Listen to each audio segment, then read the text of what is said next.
Mesdames et messieurs, bonjour et bienvenue dans ce flash sur la radio-télévision communautaire, la RTC. Le nouveau chef de la Brigade nationale des services d'hygiène a effectué une visite dans différentes brigades, notamment à Guédiawaye pour rencontrer les agents, mais également donner des orientations en vue d'améliorer leur travail sur le terrain. Le capitaine Idrissa Ndiaye a également profité de cette occasion pour appeler les populations à la dénonciation. Nous l'écoutons avec Insa Sagna. La particularité de la région de Dakar, c'est souvent les réclamations. C'est-à-dire souvent les gens sont confrontés à des difficultés liées à l'hygiène et en cas de difficulté, leur premier réflexe c'est de faire appel au service d'hygiène. Donc là, ce qui est un peu demandé, c'est que les agents d'hygiène prêtent une oreille attentive donc, à ces populations. Parce qu'on ne peut pas être partout. Donc du fait que nous n'avons pas assez de ressources humaines, donc même en termes de ratio, nous avons un agent d'hygiène pour pratiquement 6000 domiciles à visiter. Vous voyez que c'est extrêmement difficile.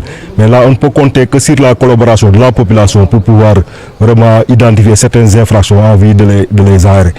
Maintenant, la troisième ligne directrice, c'est surtout lié au contrôle des denrées alimentaires. Parce que vous le constatez, chaque année, il y a un lot important de denrées impropres à la consommation qui sont retirées de la vente. Donc là également, je les ai demandé de ne pas seulement se limiter à l'application de la police de l'hygiène, mais également de faire un travail de communication.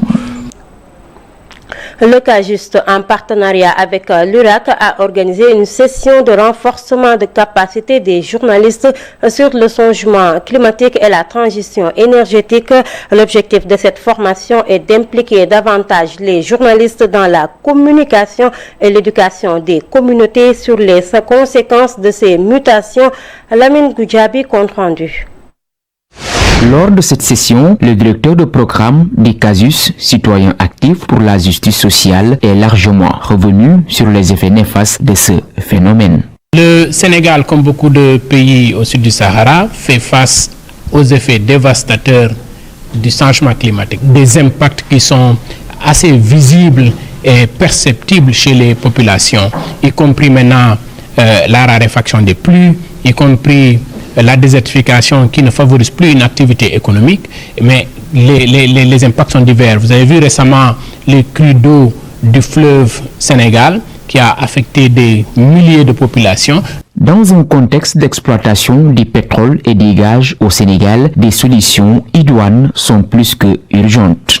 Parmi les réponses au changement climatique, il y a la transition énergétique. C'est de passer des énergies fossiles vers des énergies qui sont beaucoup plus propres, des énergies renouvelables, qui sont beaucoup plus durables d'ailleurs.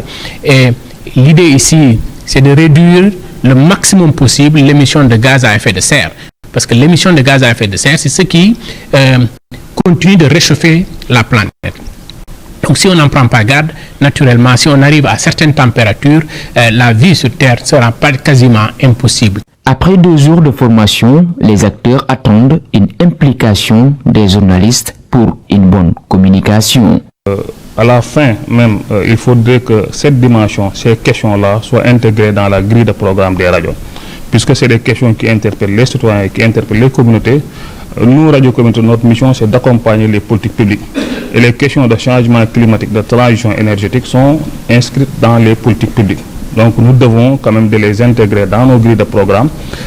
Cette session de formation va permettre aux journalistes de mieux connaître les enjeux, mais aussi de jouer un rôle important dans l'éducation des communautés sur le changement climatique avec son lot de conséquences.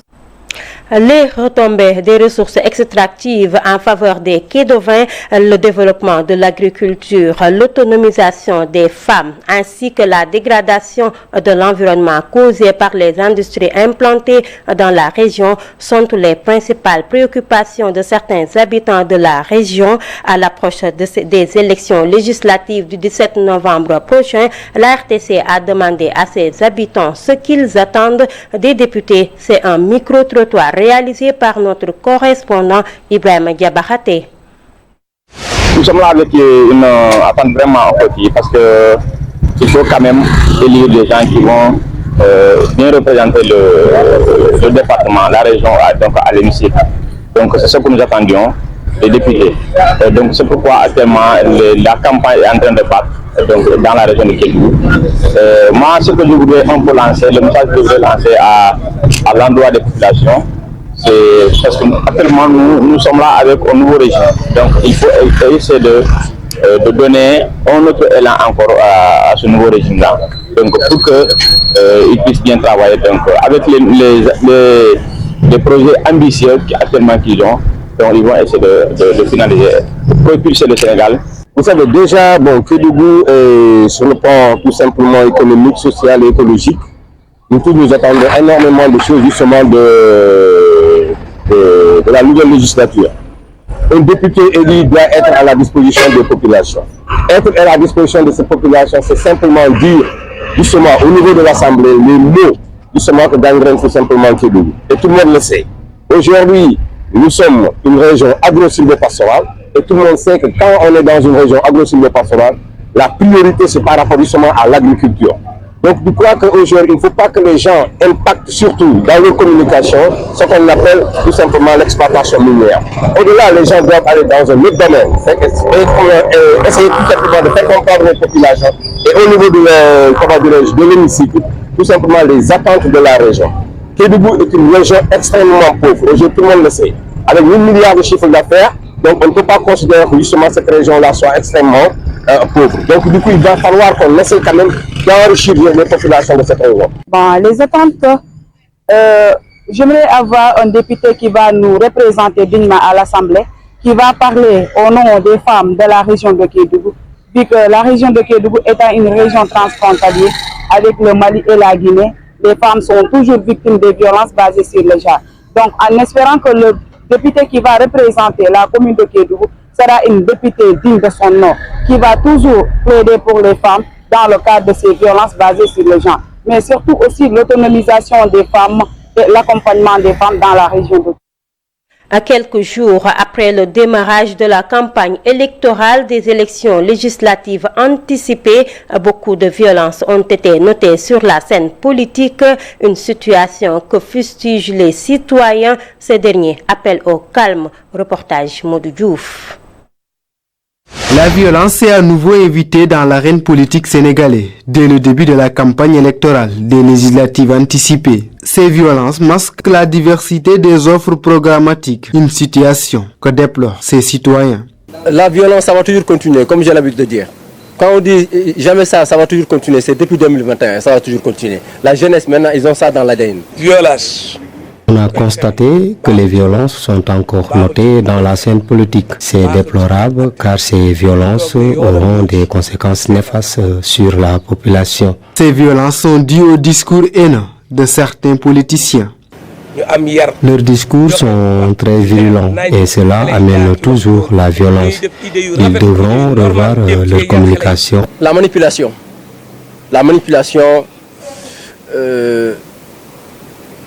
Comment on appelle ça? La manipulation, dire des choses qui ne sont pas vraies. Face à cette situation, les citoyens appellent les leaders politiques et leurs militants à plus de retenue afin de garantir une élection apaisée. Nous prions au bon Dieu que la violence s'arrête ici et que chacun fasse ce qu'il a à faire et qu'on laisse les Sénégalais le soin de faire leur choix. Cette campagne intervient dans un contexte politique tendu. Cependant, les électeurs devront exercer leur choix en toute quiétude, en se basant sur des propositions législatives conformes à leurs attentes, et non pas sur des violences qui ne font pas honneur à notre démocratie. Mesdames et messieurs, c'est la fin de ce flash sur la première radio-télévision communautaire du Sénégal. L'information continue sur www.uracsenegal.sn. Merci et au revoir.